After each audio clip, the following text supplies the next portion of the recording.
All right, welcome back. I am three people.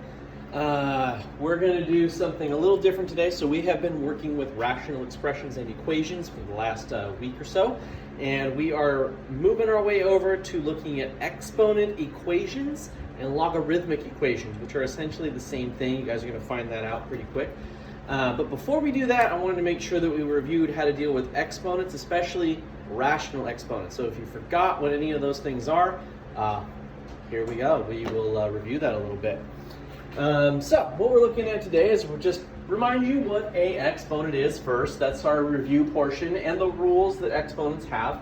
And then we're also going to start looking at rational exponents, which I can't remember honestly if we did that before or not. I think that we did.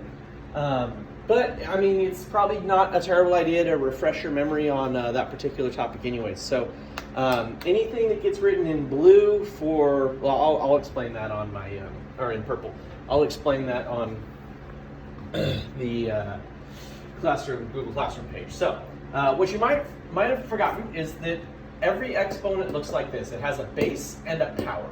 The base is what we're going to times by a bunch of times. And that power tells you how many times you're going to times by it. Now, you guys should essentially be used to doing just, 2 to the third is 1, 2, 3 2's all multiplied together. That's essentially all that means. In this case, 2 would be the base, which is what we're timesing by itself, and 3 is how many times we do it. So I'm hoping that most of you guys at the very least remember that.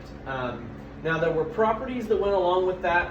This works for all bases, so I kept our bases as x because our base doesn't actually matter. All these properties will be the same.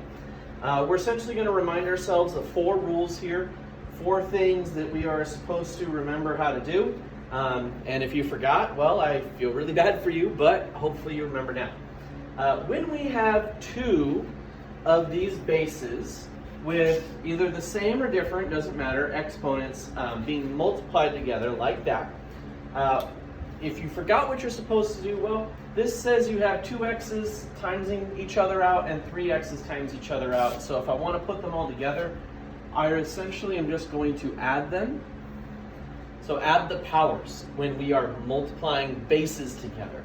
And that would essentially give me an x to the 5th, and that is what we call the additive property of exponents, in that the exponents add together when we are timesing bases together. Now, I call this power to power. This is a exponent of 2 taken to another power of 3, and what this is essentially telling you is you need 3 x squareds all timesing together. And the shortcut to doing that very quickly is just take the powers 2 and 3, times them together, and in this case you get a new power of 6. That is the multiplicative property of exponents, in that the exponents times together when it's a power raised to another power. Okay? Now, as we keep moving forward, and we've done these ones before too, this is the quotient property where I have a base over another of the same base, and there's powers in the top and the bottom.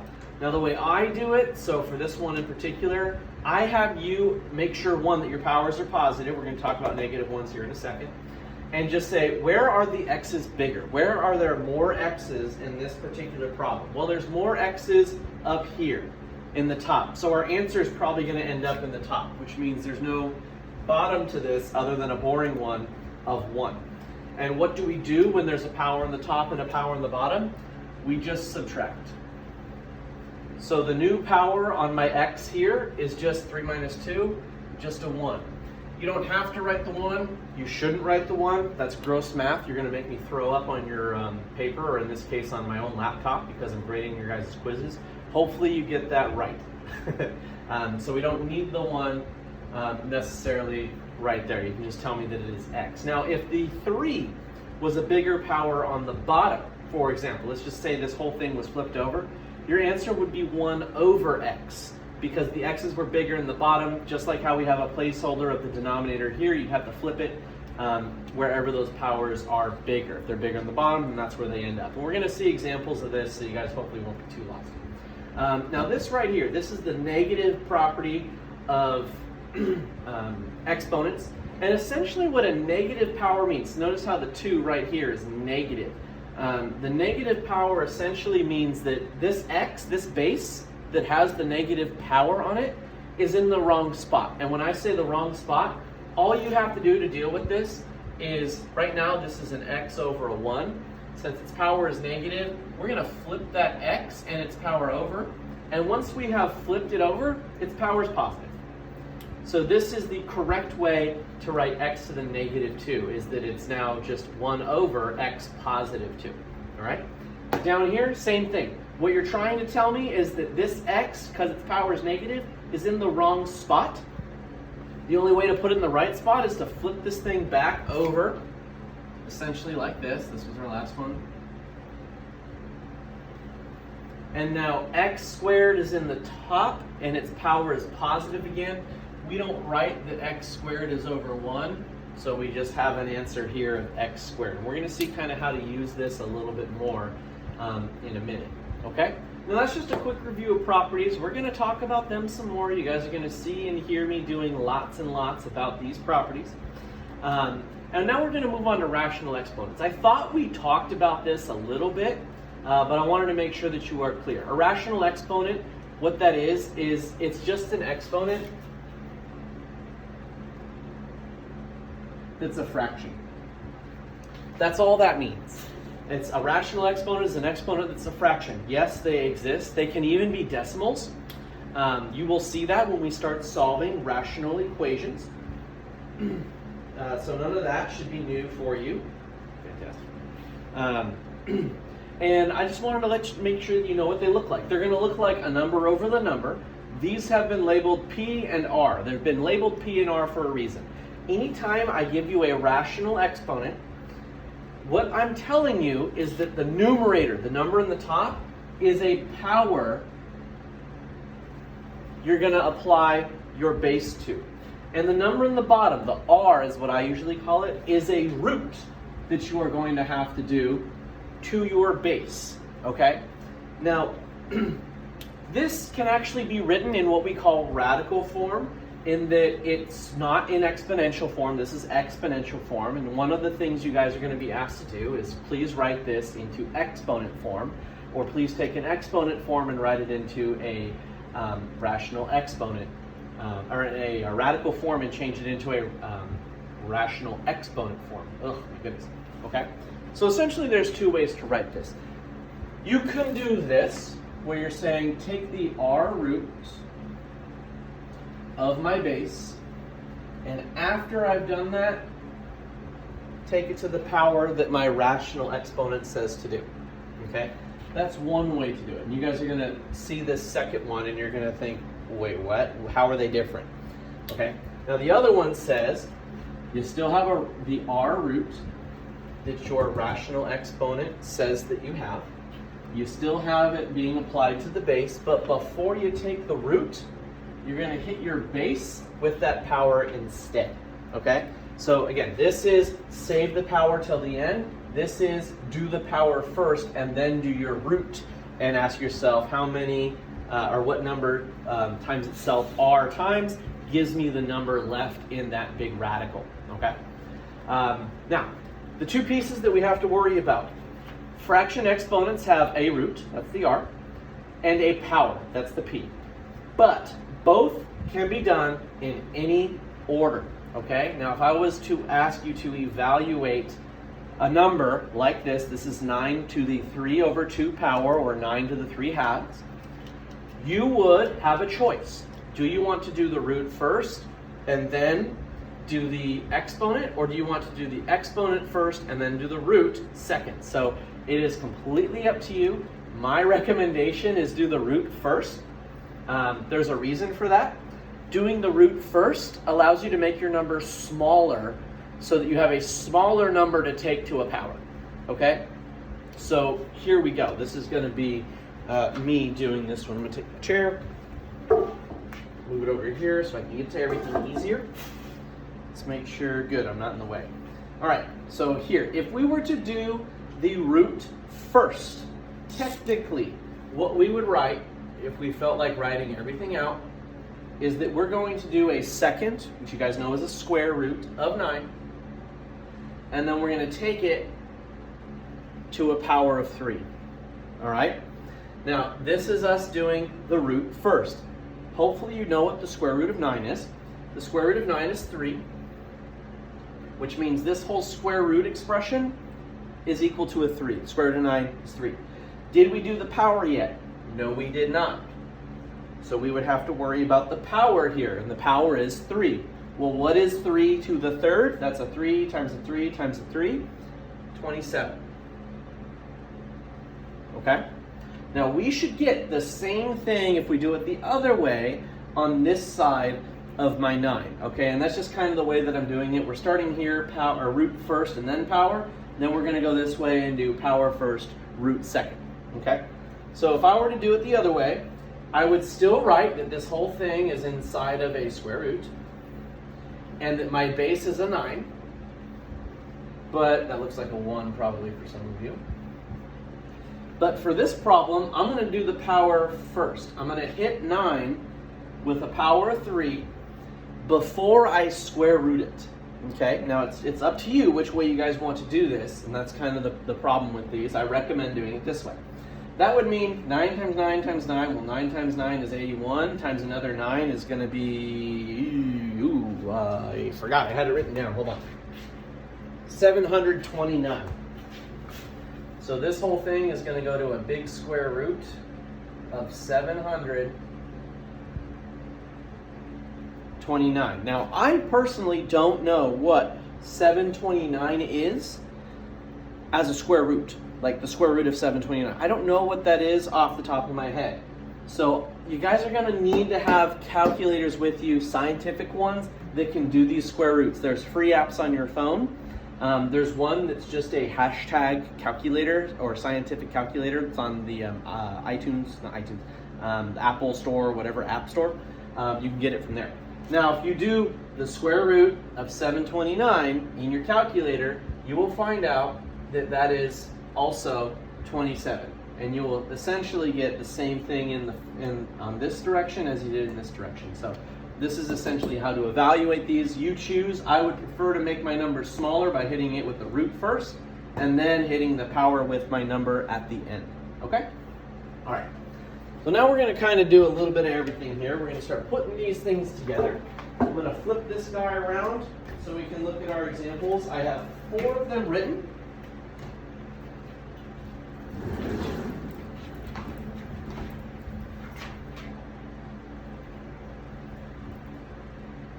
Okay, hopefully you guys can see that.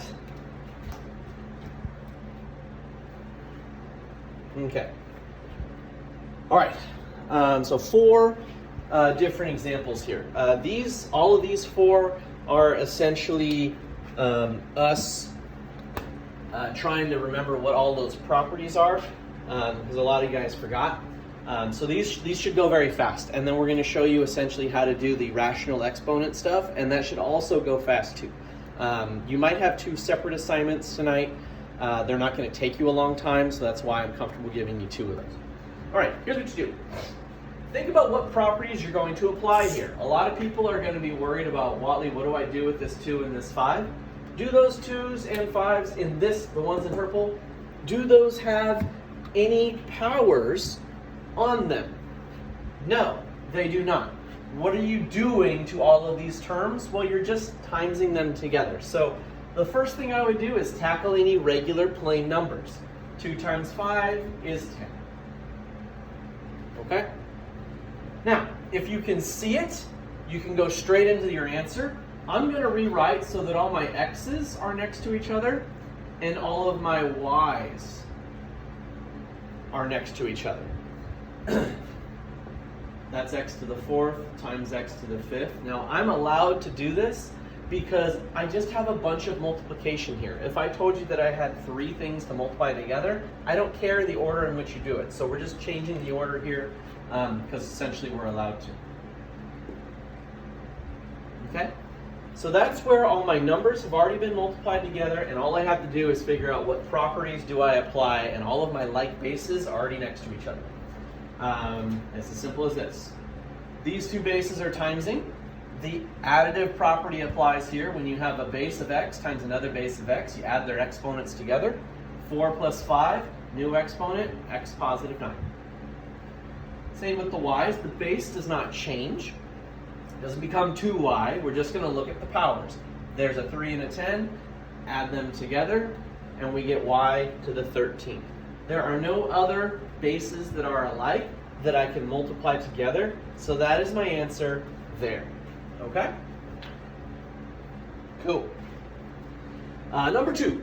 Number two, this is a little bit more to deal with here. Now, what I've done is I've given you stuff all raised to a power. Whenever I do that, my suggestion is save the power until the very end and clean up all the stuff inside the parentheses first. So here's what I mean. There's no other regular 5s or numbers for me to multiply inside of here, so I'm just going to leave the 5. However, there is an x to the 4th and an x squared. I have to add those exponents together. So I've dealt with the x to the 4th and the x squared, added their exponents, and got the x to the 6th. There's no other y's inside of this parentheses, so I'm just going to rewrite it as a y to the 5th. Okay? Have I dealt with my power of 3 yet? No, I have not. It stays there. Well, whenever you have stuff raised to a power, that's powers raised to powers, you're going to multiply by whatever those powers are. There's a power on this 5, you just don't see it. It's a 1. So every power inside of here is going to get timesed by a power of 3. So 1 times 3, that gives me a new power on my 5 of 3. 3 times 6, that's going to give me a new power on my x of 18. And 5 times 3, that's going to give me a new power of 15 on my y. Now, anything that you do know how to actually do, like I don't know how to do x to the 18th because I don't know what x is. I don't know how to do y to the 15th because I don't know what y is.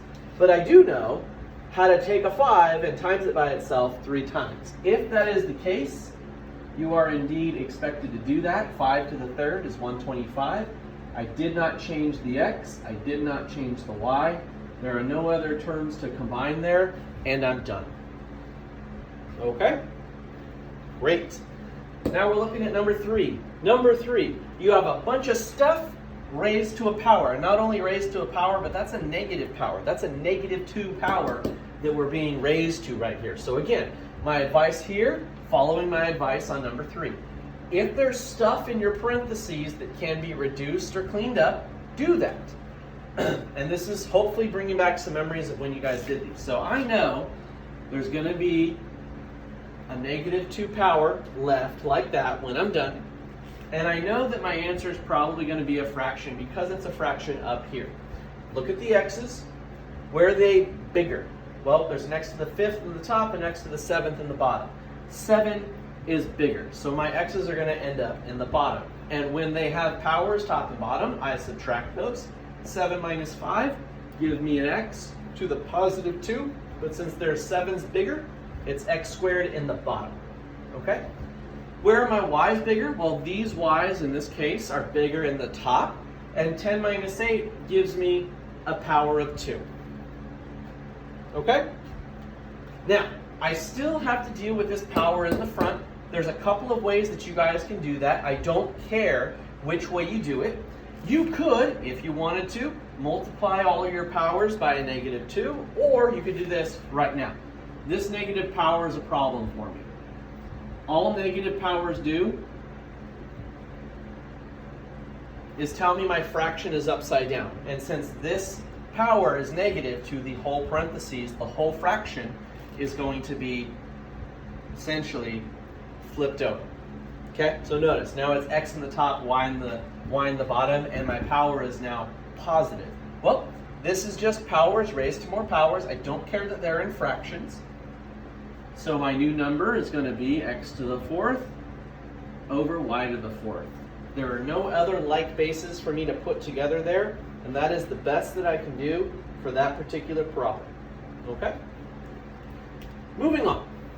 Number 4. We might be actually, no, we're going to close.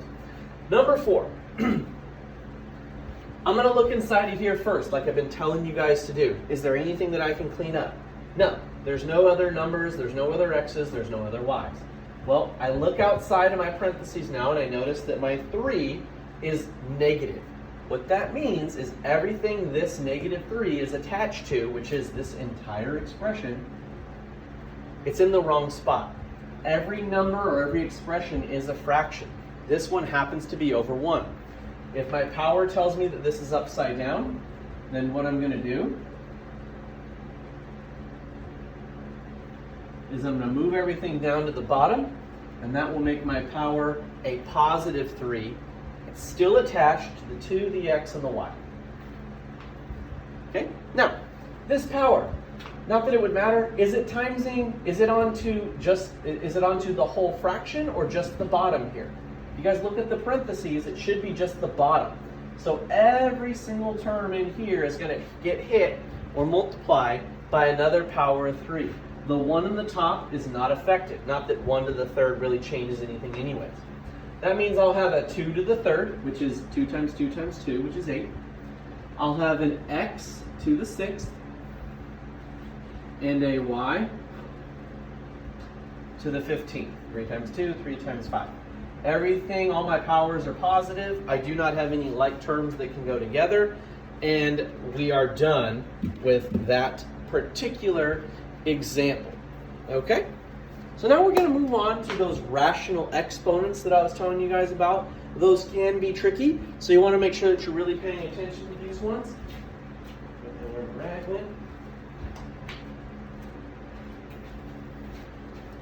Be another 4 problems. Again, they're going to feel like they go kind of fast, hopefully.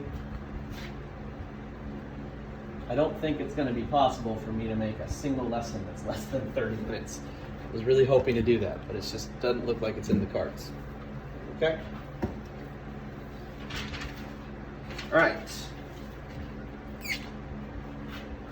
Example number 5. I give you 25 to the 3/2 power.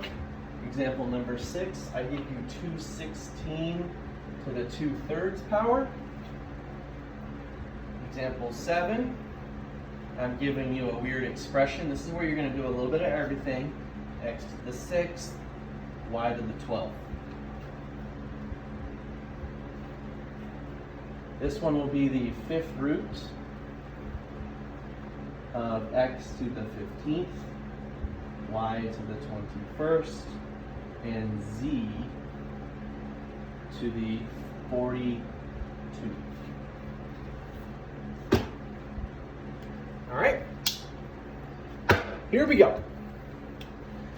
All right, this power is a fraction. That means you have to decide, do I want to do the power first and then square root this one, or do I want to do the square root first and then hit it with the power of 3?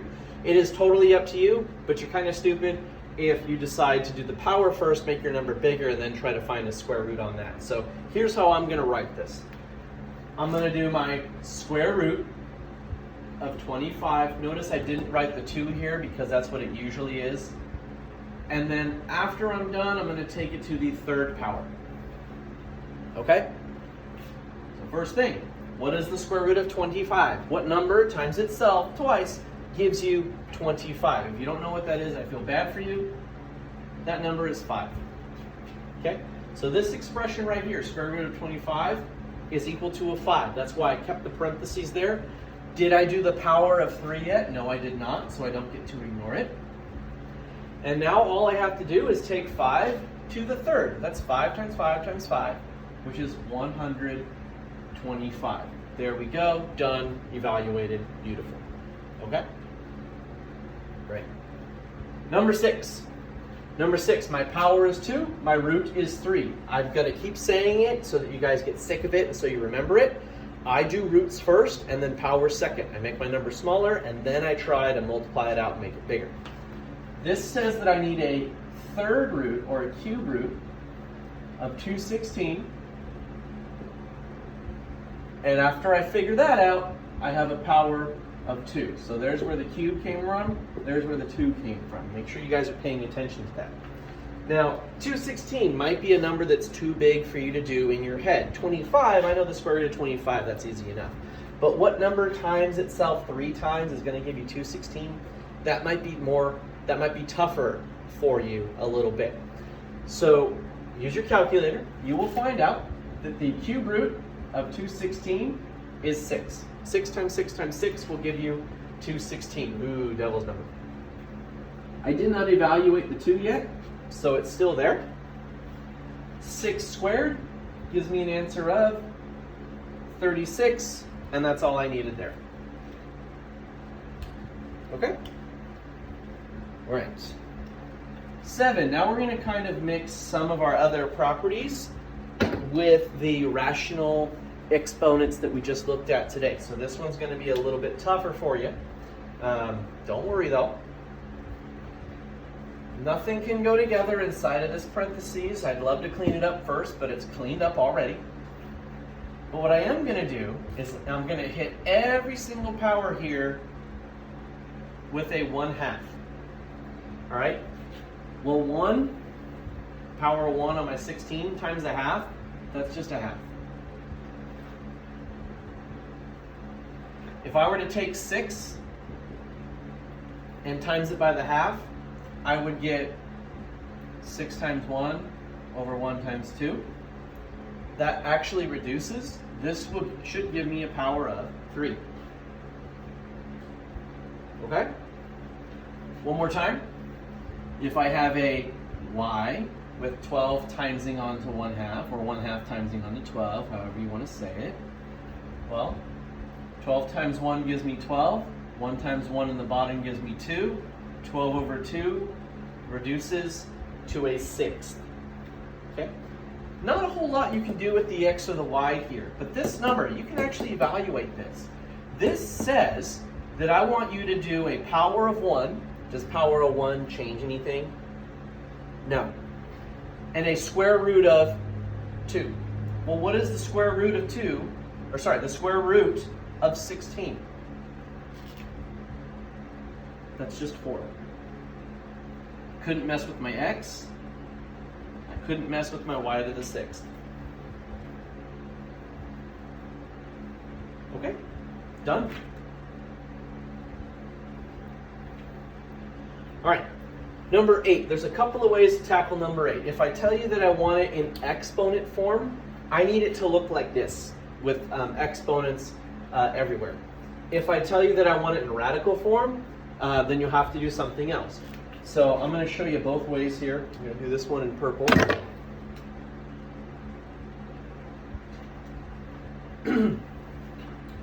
All of this is to a 5th root.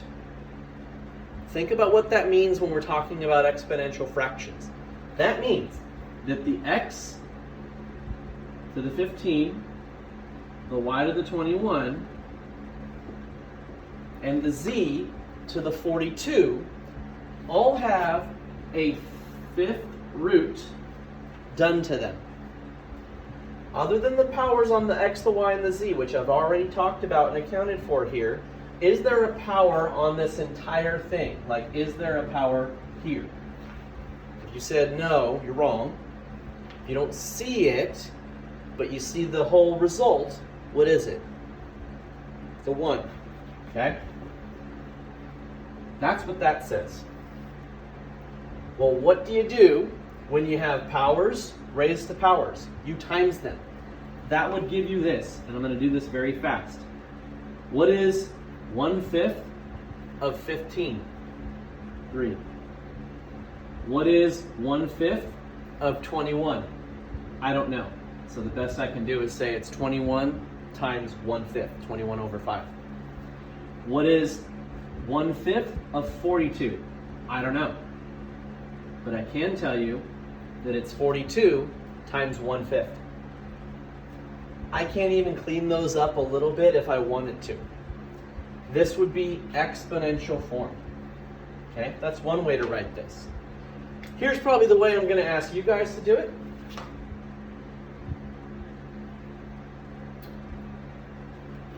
What we're really doing is we're dividing our powers by 5. Okay? If I asked you to have this answer in radical form, these fractions would not be okay, because that means there's a root, a radical somewhere in my answer. In exponential form, this is fine, but if I say it needs to be radical form, it does indeed need to have radicals in the answer. And it's this easy, okay?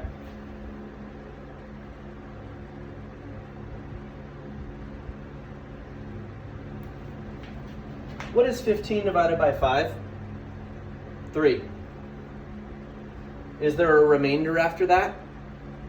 No. What is 21 divided by 5? 4. Is there a remainder after that? Yes, of 1. What is 42 divided by 5? 8. Is there a remainder after that? Yeah, of 2.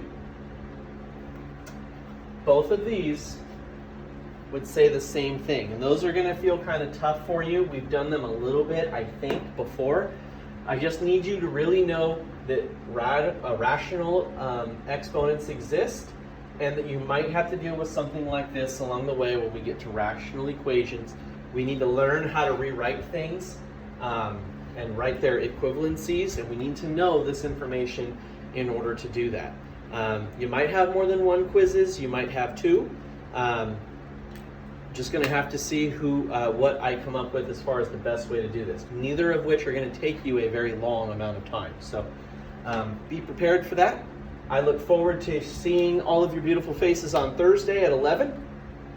If it seems like I'm rushed for whatever reason, I have a few things I'm going to have to take care of immediately after our meeting.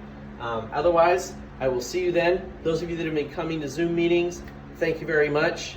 It's truly invaluable, I think, for you guys to actually get this. If you are cheating and you're doing photo math to figure out all your answers for these, I feel bad for you, because when you move on to pre-cal, if you move on to pre-cal, you're going to fail miserably. You have to know how to do all of this stuff by hand, okay? That's all that I have for you guys today. I will talk to you on Thursday.